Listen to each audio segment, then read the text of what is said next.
Hubungan persaudaraan yang sebenarnya adalah ketika saudaramu sudah sama-sama berumah tangga. Akankah hubungan itu masih sama ketika masih kecil dahulu?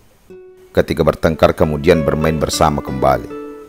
Ketika ada yang mengganggumu kemudian kau panggil kakakmu. Lalu dengan badannya yang besar dia membelamu karena kau adalah adiknya. Atau ketika kau membela adikmu yang memang bersalah demi sebuah kata karena dia adikmu. Sejak kecil kita sudah ditakdirkan untuk lahir dan memiliki adik atau kakak.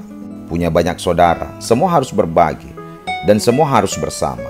Karena kita tinggal dengan orang tua dan pendapatan yang dipakai untuk kita bersama. Cukup atau tidak cukup, banyak atau sedikit. Kita menikmati bersama dengan saudara-saudara dan orang tua kita. Dulu sebesar apapun pertengkaran pasti bisa kita selesaikan.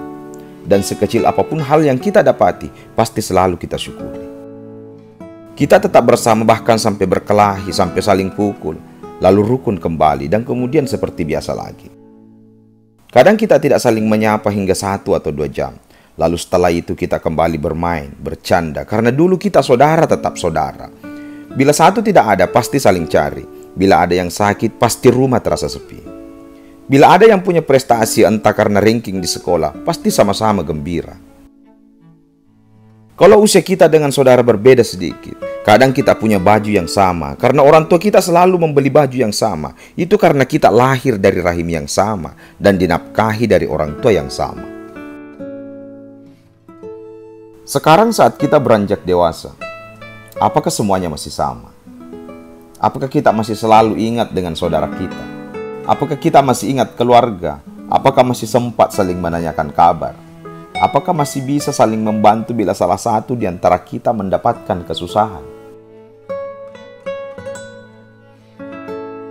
Apakah kita dengan saudara masih sama seperti dahulu? Kalau masih sama, alhamdulillah. Karena memang sudah seperti seharusnya. Karena buat apa di mata orang lain kita baik, tapi di mata keluarga sendiri kita miskin kasih. Kalau jarang saling sapa, apa masalahnya? Apakah tingkat ekonomi yang tidak sama? Apakah karena kita terlalu sibuk hingga lupa menghubungi saudara? Atau apakah kita malu menghubungi keluarga karena merasa belum sukses?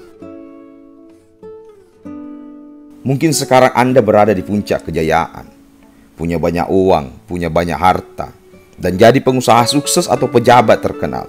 Punya banyak kesibukan yang tidak memungkinkan ketemu saudara. Tapi kita jangan pernah lupa bahwa saudara adalah saudara. Saat kita jatuh, saudara kita lah yang pertama ikut merasakan sakitnya. Saat kita sukses, mereka lah yang pertama juga merasakan bahagia itu. Jangan pernah lupakan saudara. Jangan pernah lupa untuk tanyakan kabar mereka. Jangan pernah pikir bahwa saudara kita sombong karena jarangnya komunikasi. Karena bisa jadi renggangnya hubungan selama ini karena kitalah penyebabnya. Saudara kita begitu sungkan untuk menghubungi kita karena mungkin takut mengganggu, karena takut kita sudah larut pada kesibukan, atau karena saudara kita takut dikecilkan. Saudara tetap saudara. Kita akan selamanya dalam darah yang sama. Mungkin sekarang dalam segi ekonomi kita berbeda, tapi saudara tetap saudara. Bekas teman mungkin saja ada, tetapi tidak pernah ada istilah bekas saudara. Siapapun istri atau suami saudara kita, dia adalah tetap saudara kita. Dimanapun kamu berada, luangkanlah waktu untuk menghubungi saudaramu. Sesibuk apapun pekerjaanmu, sempatkanlah untuk tanyakan kabarnya. Kita sering habiskan waktu berjam-jam untuk sekadar nongkrong dengan teman-teman di warkop. Sebenarnya kita bisa saja mencuri waktu sejenak untuk tanyakan kabar saudara. Rezeki akan selalu dititipkan kepada orang-orang yang punya hubungan ke keluarga bagus, ke orang tua bagus, dan ke lingkungannya juga bagus. Kalau kita sudah bekerja keras tapi belum dititipkan rezeki, coba dicek. Bagaimana hubungan dengan orang tuamu? Bagaimana hubungan dengan saudaramu? Mungkin buruknya ekonomi kita saat ini, salah satu penyebabnya adalah buruknya hubungan kita dengan keluarga, terutama dengan saudara. Kalaupun kita sekarang lagi punya rezeki yang melimpah, jangan lupa bahwa di situ ada doa-doa orang tua, ada doa-doa saudara kita yang tanpa henti berdoa supaya kita selalu sehat dan sukses. Jadi jagalah saudara kita. Sekali-sekali ketemulah di warkop, bercanda bersama kalau masih bisa terjangkau dengan pertemuan. Sempatkanlah untuk saling menelpon, untuk sekedar menanyakan kabar bila kita tinggal berjauhan. Sisipkanlah doa untuk saudara kita di setiap akhir sujud kita. Kakak beradik itu saling menyayangi dan saling mengagumi.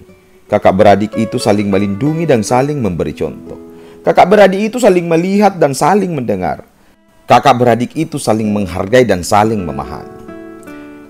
Cinta saudara adalah harta yang sesungguhnya. Kebahagiaan saudara adalah harapan terbesar kita.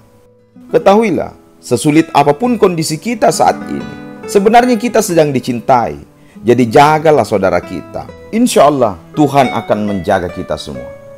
Terima kasih, hormatku.